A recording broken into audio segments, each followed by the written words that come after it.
আল্লাহ তাআলা কিয়ামতের দিন সাইয়েদনা নূহ আলাইহিস সালামকে বলবেন, নূহ তুমি কি দাওয়াত পৌঁছিয়েছো তোমার উম্মতের কাছে? নূহ আলাইহিস সালাম বলবেন, হ্যাঁ আমি পৌঁছিয়েছি। এবার নূহের উম্মতকে আল্লাহ জিজ্ঞেস করবেন, এ নূহের উম্মতেরা, তোমাদের নবী নূহ কি দাওয়াত পৌঁছিয়েছে?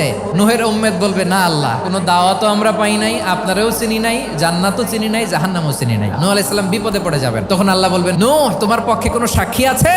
নূহ আলাইহিস সালাম বলবেন, আছে। কে?